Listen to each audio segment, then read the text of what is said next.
कृषि दर्शन कृषि दर्शन कृषि दर्शन कृषि दर्शन कृषि दर्शन कृषि दर्शन। नमस्कार, कृषि दर्शन कार्यक्रम में तमाम किसान भाइयों का स्वागत है। झुमकी बहन का जोहार। और किसान भाइयों, तो आइए कार्यक्रम की शुरुआत करते हैं कृषि समाचार से। नमस्कार, कृषि समाचार में आपका स्वागत है। मैं हूं पूजा। आइए देखते हैं आज कृषि समाचार में क्या है खास। हजारीबाग के खुदरा मछली विक्रेताओं को स्टॉल निर्माण के लिए मिलेगा अनुदान। खरीफ 2014 के धान खरीद को लेकर बैठक। मिर्च के बेहतर उत्पादन के लिए लगाएं कैलिफोर्निया वंडर। और अब समाचार विस्तार से। मत्स्य विभाग झारखंड सरकार द्वारा हजारीबाग जिला में खुदरा मछली विक्रेताओं के लिए डोमेस्टिक मार्केट योजना चलाई जा रही है। इस योजना के तहत हजारीबाग जिला के शहरी खुदरा मछली विक्रेताओं को नए स्टॉल निर्माण के लिए अनुदान की सुविधा उपलब्ध कराई जाएगी। हजारीबाग के लिए निर्धारित लक्ष्य इकाई 24 है, जिसमें सामान्य कोटि के लिए 20, अनुसूचित जाति के लिए 2 और आदिवासी के लिए 2 स्टॉल निर्धारित है। इसमें सामान्य कोटि के गरीबी रेखा के ऊपर के लाभुक को 60%, SC, ST, विकलांग और BPL लाभुक को 80% अनुदान मिलेगा। आवेदन की अंतिम तारीख 18 अगस्त 2014 है। पिछले दिनों रांची में खरीफ 2014 में धान खरीद के मसले पर बैठक हुई। खाद्य आपूर्ति सचिव डॉक्टर प्रदीप कुमार ने कृषि सचिव नितिन मदन कुलकर्णी और सहकारिता सचिव के सोन सहित धान खरीद प्रक्रिया से संबंधित अधिकारियों के साथ बैठक की। इसमें सैद्धांतिक सहमति बनी कि कृषि विपणन परिषद भी धान खरीद प्रक्रिया में हिस्सा लेगा। अलग अलग जिलों में बोर्ड से संबंध कृषि बाजार समिति और अन्य यार्ड में किसान धान बेच सकते हैं। बकरियों को PPR रोग हो जाए तो उनका तापमान 105 डिग्री तक बढ़ जाता है। इस दृष्टिकोण से यह रोग बकरियों के लिए जानलेवा साबित हो जाता है। इस रोग का लक्षण देखते ही पशुपालक अविलंब बकरियों का पशु चिकित्सक से इलाज कराएं। अपने राज्य झारखंड में बड़ी संख्या में ग्रामीण बकरी पालन कर रहे हैं। बकरी पालक बंधु इस मौसम में बकरियों को PPR रोग से बचाने का प्रयास करें। इस रोग का लक्षण देखते ही अपने पशु को तुरंत इलाज के लिए पशु चिकित्सक के पास ले जाएं। PPR का मुख्य लक्षण है कि जब ये बकरियों में PPR विषाणु का जब संक्रमण होता है तो सबसे पहले बकरियों में उनका शारीरिक तापमान काफ़ी ऊंचा हो जाता है, 105 डिग्री के आसपास। साथ साथ में उनके नाक और आँख से स्राव होता है। तत्कालिक इसका उपचार यही है कि आप जो सिम्टम, जो उसके लक्षण है, उसके अनुरूप इसका इलाज करवाएं। किसी पशु चिकित्सक का सलाह अवश्य लें।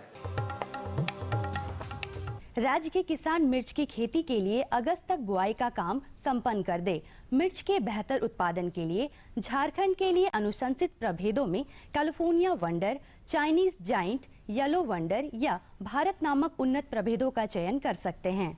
किसान भाई मिर्च फसल लगाने में 1 किलो बीज प्रति हेक्टेयर की दर से उपयोग करें। बुआई में कतार से कतार 50 सेंटीमीटर और बीज से बीज के बीच भी 50 सेंटीमीटर की ही दूरी रखें। अच्छी उपज लेने के लिए California wonder, Chinese giant, yellow wonder या भारत नामक उन्नत प्रभेद चुनें। इनकी उत्पादन क्षमता 80 से 100 क्विंटल हरी फली प्रति हेक्टेयर है।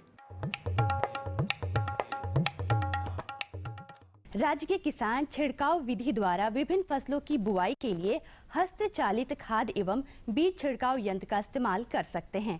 इसमें 1 घंटे में लगभग 1 हेक्टेयर खेत में बुआई का काम किया जा सकता है। आइए जानते हैं आज के लिए क्या है कृषि वैज्ञानिक की विशेष सलाह। इस मौसम में टमाटर के पौधे की पत्तियों के सिकुड़ने की काफी संभावना होती है। ऐसा होने पर 10 लीटर पानी में 6 मिलीलीटर इमिडाक्लोप्रिड कीटनाशक दवा को मिलाकर छिड़काव करें। इसके छिड़काव से दूसरे सब्जी के फसलों में लाही, मधुआ एवं सफेद मक्खी के प्रकोप से भी बचाव होता है। और अब एक नजर राज्य के 5 प्रमुख शहरों के मौसम के मिजाज पर।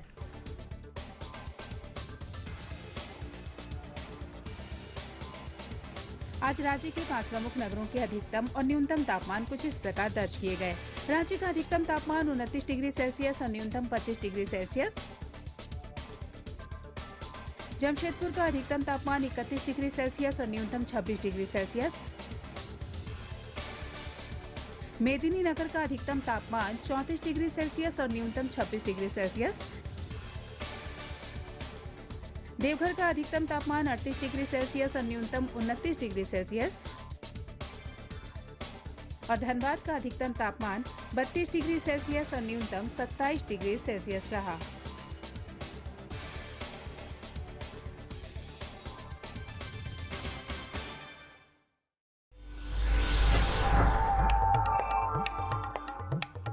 और अब मंडी भाव में आइए नजर डालते हैं अनाजों के भाव पर।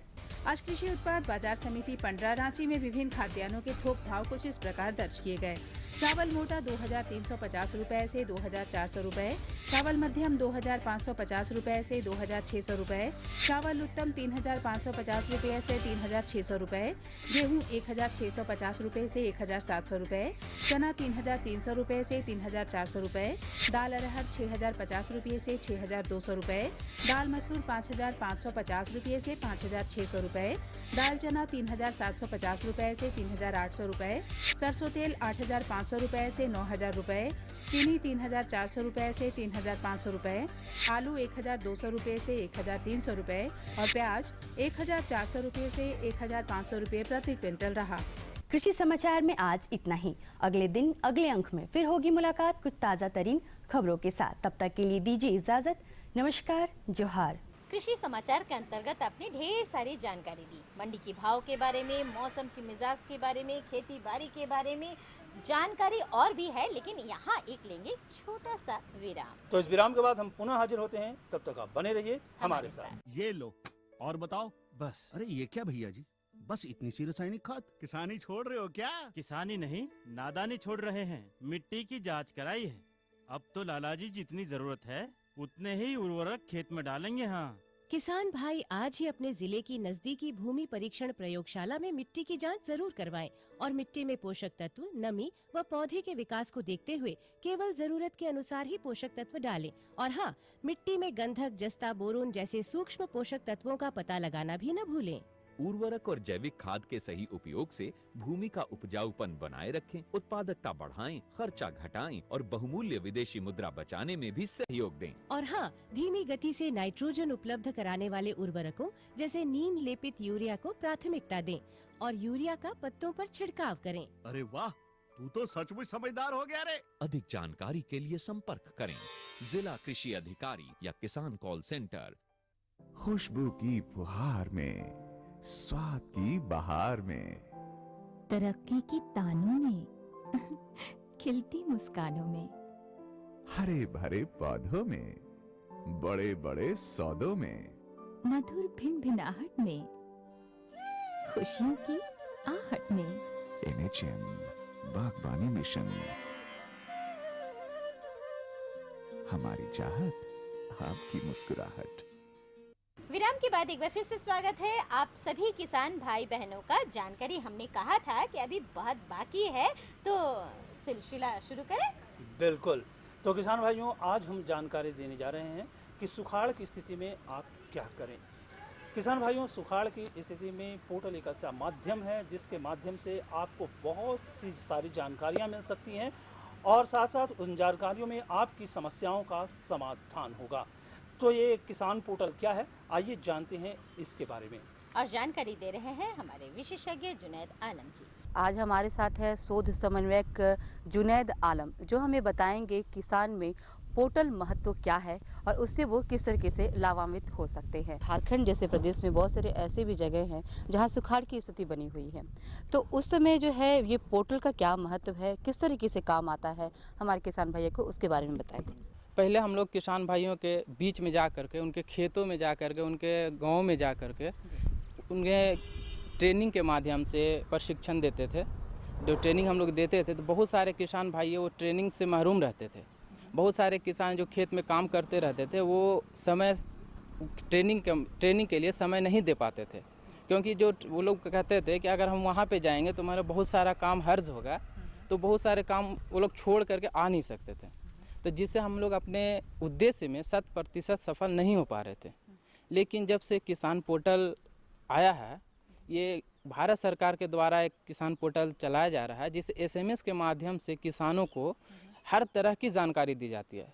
जैसे किसी भी तरह का आप नई बीज है, नई तकनीक है, या फिर नया कोई मशीन आया है, तो अगर उसके बारे में जानकारी देना है तो हम लोग किसान को घर घर जा कर के नहीं दे सकते थे, लेकिन हम लोग अब SMS के माध्यम से बहुत आसान तरीके से उससे वो मतलब न्यूज़ दे देते हैं, जिससे किसान बहुत ज़्यादा मतलब लाभान्वित है और इससे ज़्यादा फ़ायदा भी लोग उठा रहे हैं। जुनैद जी, अभी आपने चर्चा की कि पोर्टल जो है हमारे किसान भाई को बहुत महत्वपूर्ण है और बहुत जो है लाभ पहुंचाता है, तो वो किस तरीके से इसका इस्तेमाल करेंगे उसके बारे में बताएं।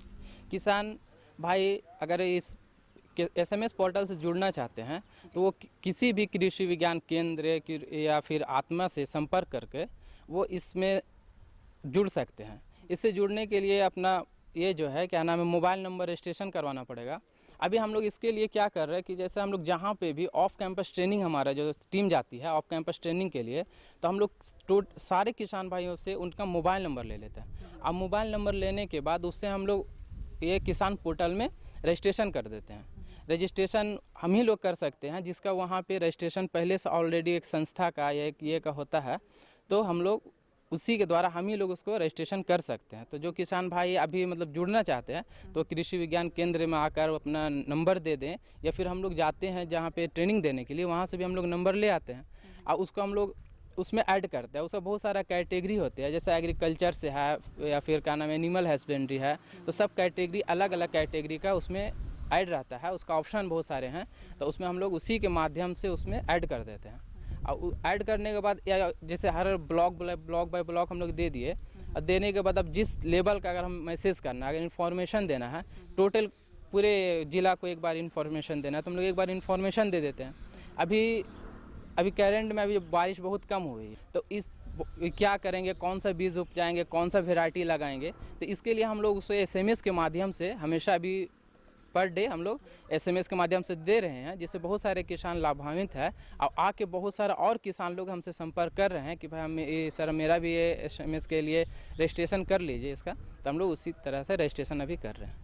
अगर इसका कोई नंबर है या ऐसा कुछ कॉन्टैक्ट नंबर है जो हमारे किसान भाई जानना जरूर चाहेंगे? जी, यहाँ जैसे अगर किसान पोर्टल से अगर जुड़ना है तो मेरा कॉन्टैक्ट नंबर है 9204444045। इस नंबर पे आप कॉल करके भी आप अपना नंबर हमें दे करके रजिस्ट्रेशन करवा सकते हैं, या फिर कृषि विज्ञान केंद्र डायरेक्ट आएँ, कृषि विज्ञान केंद्र किसी भी वैज्ञानिक से संपर्क करके इसका आप नंबर अपना दे सकते हैं, जो हम लोग उससे रजिस्ट्रेशन करके उससे मैसेज या जो भी इन्फॉर्मेशन होगी हम लोग देते रहेंगे। तो हम आपसे ये जानना चाहते हैं कि अभी तक अगर हम चतरा की बात करें तो कितने लोग इसके साथ जुड़ चुके हैं और उनको किस तरीके से लाभ हुआ है, इसके बारे में बताएं। अभी टोटल हम लोग यहाँ पे मैसेज किए हैं, वो का नाम है लगभग 12,000 किसानों का हम लोग नाम रजिस्ट्रेशन करवाया है। इसमें 12,000 किसान का जो ये है नंबर, वो रजिस्ट्रेशन अभी ऑलरेडी हो चुका है इसमें। और लोगों भी अभी हम लोग जोड़ने का काम चल रहा है, और लोग जुड़ेंगे इससे। बहुत सारे लोग मतलब आते हैं तो ले लेते हैं नंबर, या फिर अभी जो है करेंट हम लोगों का वो 12,000 तक लगभग हम लोग किए हैं। जुनैद जी, हम आपसे एक बहुत महत्वपूर्ण क्वेश्चन जानना चाहते हैं और पूछना भी चाहते हैं कि सुखाड़ की स्थिति में, जैसे कि हमारा टॉपिक भी रहा है कि सुखाड़ की स्थिति में ये पोर्टल किस तरीके से कार्य करता है, उसके बारे में बताएं। जी, अभी जो चतरा का जो मौसम है अभी पूरी तरह सुखाड़ की स्थिति से ही जूझ रहा है। इस समय अभी हम लोग अभी कुछ दिन पहले ही मकई का खेती लोग किए थे, उस दरमियान तुरंत बारिश हो गई। बारिश होने से सारा का सारा मकई जो उन लोग लगाए थे वो बह गए। अब उस वक्त लोग क्या करेंगे? हम लोगों ने फील्ड में जा कर के देखा कि स्थिति कैसा है। उसके माध्यम से हम अपने सीनियर से संपर्क करके कि इस दरमियान कौन कौन सा मतलब वैरायटी जल्दी लगाया जाए जिससे जल्दी हो, धान की बीज हो गया या फिर मक्का का या किसी अन्य का, तो हम लोगों ने उसके अपने एक्सपर्ट से बात करके इसका सारा वैरायटी का नाम लिख करके हम लोगों ने मैसेज किया, जिससे बहुत सारे किसान इससे मतलब लाभान्वित हुए हैं। और अभी चल रहा है, रेगुलर अभी चल रहा है इसका। तो ये सब जो इन्फॉर्मेशन होता है तो हम लोग किसान को पहले दे देते हैं कि आपके यहाँ इतना देर तारीख को अगर बारिश होगी तो आप ये करेंगे, अब इतना तारीख को अगर बारिश नहीं होती है, इतना कम बारिश होती है तो आप ये चीज़ करेंगे, जिससे किसान ज़्यादा लाभान्वित हो रहे हैं। तो किसान भाइयों, आपने देखा कि जुनैद आलम जी ने कितनी अच्छी और महत्वपूर्ण जानकारी दी। इन्होंने बताया कि अगर पोर्टल कि अगर आप इस्तेमाल करते हैं, खासकर सुखाड़ के परिस्थिति में, तो आपको किस तरीके से आप SMS के द्वारा आप उसे संपर्क कर सकते हैं। आप यहाँ आकर के KGVK में भी इसका रजिस्ट्रेशन करा सकते हैं और दिन प्रतिदिन होने वाली जो परिस्थितियाँ हैं, जो भी जो पर्यावरण के तरीके से जो परिस्थितियाँ हैं, उसके बारे में आपको विशेष जानकारी यहाँ के अधिकारी दे सकते हैं और जुनैद आलम जी भी आपको बहुत सारी जानकारियाँ देंगे। तो जुनैद जी, आप हमारे इस कार्यक्रम में आए और इतनी अच्छी और महत्वपूर्ण जानकारी दी, उसका आपको बहुत बहुत धन्यवाद। बहुत ही अच्छी जानकारी थी और बहुत ही महत्वपूर्ण जानकारी थी और हम समझते हैं कि किसान भाई इस जानकारी का लाभ जरूर उठाएंगे। लेकिन किसान भाइयों, हम कार्यक्रम को और आगे बढ़ाएंगे, लेकिन उसके पहले एक छोटा सा संदेश।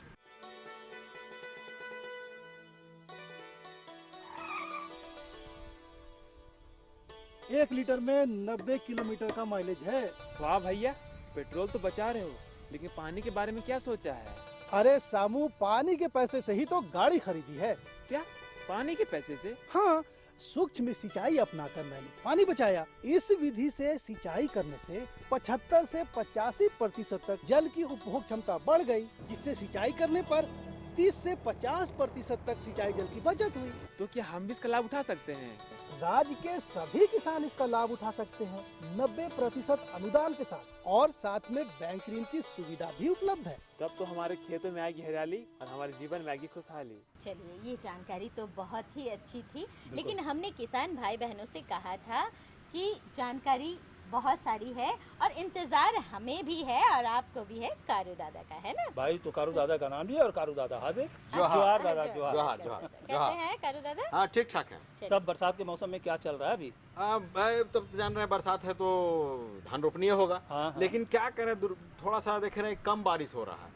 अब मान लीजिए कि कम बारिश हो जाए, ऐसी स्थिति उत्पन्न हो जाए, तो उसमें हमको कैसे करना चाहिए, कैसे धान लगाना चाहिए कि कम बारिश में हम कौन सा तकनीक इस्तेमाल करें, थोड़ा बताइए तो। बिल्कुल, आप जो प्रश्न पूछ रहे हैं, हमारे जो दर्शक हैं, जो हमारे किसान भाई इस समय जो हमारा कार्यक्रम देख रहे हैं, उनके मन में भी यही प्रश्न उठ रहा होगा। तो चलिए हम आपके प्रश्न का उत्तर भी दे देते हैं। हमारे विशेषज्ञ हमारे साथ मौजूद हैं और हमारे विशेषज्ञ हैं कृष्णा प्रसाद। किसान भाइयों, जैसा कि हम जान रहे हैं कि इस वर्ष हमारे झारखंड प्रदेश में बारिश बहुत ही कम पैमाने पर हुई है, तो आज हम अपने इस अंक में कम पानी में धान की तकनीक के बारे में जानकारी लेंगे। डॉक्टर साहब, सबसे पहले हम ये हमारे किसान भाइयों को बताना चाहेंगे कि कम पानी में धान की वो कौन कौन सी बेहतर तकनीक है जो हमारे किसान भाई अपने खेतों में उपयोग कर सकते हैं। हाँ, किसान भाइयों, हम लोग जो परंपरागत से ये देखते हैं कि हम लोग सोचते हैं कि बहुत पानी जब होगा तभी हम लोग धान की खेती कर सकते हैं, लेकिन आज हम इन सब विचारों को अगर जिसमें बहुत सारे बदलाव आए हैं, जिसमें कि हम बहुत कम पानी में करीब हम 50% पानी से कम में भी हम धान की खेती कर सकते हैं, जिसमें कई विधियां हैं, जिसमें कि एक एरोबिक राइस भी खेती है, दूसरा जो है कि सीधी बुआई, वो ये भी धान की खेती है, और तीसरी जो है हमारा कि जो श्री विधि है, और पानी प्रबंधन की तकनीक में चेंज ला करके हम कम पानी में धान की खेती कर सकते हैं। सबसे पहले मैं बताऊंगा कि पानी हमको कब पानी की आवश्यकता है। तो इसके लिए हम लोग एक अपने जो धान की खेती करते हैं, तो वहाँ पर ये ध्यान रखें कि एक आप पाइप गाड़ दें जो 40 सेंटीमीटर मोटा हो, 40 सेंटीमीटर लंबा हो, खेत में जब गाड़ दें, और अगर 40 सेंटीमीटर तक पानी उसमें पाइप में दिखाई नहीं पड़ता हो, तब हमको पानी देने की ज़रूरत है जी। तो इस तरह से हमको पता चल जाएगा कि पानी कब देना है। तो ये बहुत ही हमारा ज़रूरत है कि हम ज़रूरत होगा तो हम अगर जहाँ पर पानी होगा हम पानी दे पाएंगे। तो इस तरह से की बात हुई। फिर दूसरे तरह से जो कि हम लोग श्री विधि करते हैं, तो वहाँ पर भी जो हमारा जो है पानी की ऐसा बात नहीं कि पानी बांधना होता है, हम उसको पानी भिंगाएंगे, फिर उसके बाद थोड़ा सा सूखा करेंगे, तो वेट एंड ड्राइंग करने में तो हमारा वहाँ पर भी पानी की आवश्यकताएँ कम हो जाती है। फिर तो इस तरह से पानी की मेरी कमती चली जाती है। दूसरा जो है ऐसे जो हम लोग कहते हैं कि 1 केजी धान पैदा करने में हमको 5000 लीटर पानी की आवश्यकता पड़ती है। तो ये जो धान की खेती में इतनी जो बड़ी मात्रा पानी की आवश्यकता होती है, वो हमको समझिए कि खेत तैयार करने के लिए और घास प्रबंधन में लगता है। कि जो हम खेत को तैयार करते हैं कि कदवा करते हैं, और कदवा करने में तो पानी जमाव करते हैं, इसके चलते ज़रूरत है। तो ये जो हम जो सिस्टम्स है, इसके लिए हमको इससे निजात पाने के लिए जो हमारी एरोबिक विधि है, जहाँ पर कि हम कदवा करने की आवश्यकता नहीं है, तो ये पानी की हमारा बचत हो जाती है। डॉक्टर साहब, जैसा भी आपने एरोबिक विधि का जिक्र किया, तो एरोबिक विधि हमारे किसान भाइयों को समझा। हाँ, किसान एरोबिक वर्ग के सीधी मोटी हम लोग इस रूप में रखेंगे कि इसमें रोपाई नहीं करना है और बिचड़ा तैयार नहीं करना है। आप सीधे बुआई करेंगे, जो कि आप स्पेसिंग मेंटेन करेंगे तो स्पेसिंग मेंटेन कर सकते हैं। और जब ज़रूरत पड़ो, जिस तरह से आप गेहूं की खेती करते हैं, मक्के की खेती करते हैं या दूसरे फसल की खेती करते हैं कि पानी नहीं बांधते हैं, और उस तरह से आवश्यकता अनुसार आप उसमें पानी देंगे। पानी बांधने की जरूरत है। अगर माने कि प्राकृतिक बारिश हो गई तो आपको पानी देने की जरूरत नहीं है। अगर पानी नहीं हुई तो आप आपके पास जो साधन है, कुएँ हैं या और कुछ दूसरे हैं, उससे आप सीधे पटाएंगे। जिस तरह से आप गेहूँ खेती, मक्का की खेती करते हैं, उस तरह से करेंगे तो हमको उस तरह से काट सकते हैं, और ये हमको ध्यान की जरूरत है। जैसा कि झारखंड प्रदेश में इस साल भी बहुत ही कम बारिश हुई। हाँ। तो श्री विधि क्या है हमारे किसान भाइयों को? हाँ, श्री विधि में हम लोग इसमें 3-4 गो फैक्टर्स ध्यान में रखते हैं कि एक तो है कि बिछड़े की अवधि। बिछड़े की जो अवधि जो है हमको 10 से 12 दिन का होना चाहिए। और दूसरा जो है कि पौधे से पौधे और कतार से कतार की दूरी जो है वो जो होना चाहिए 25 सेंटीमीटर।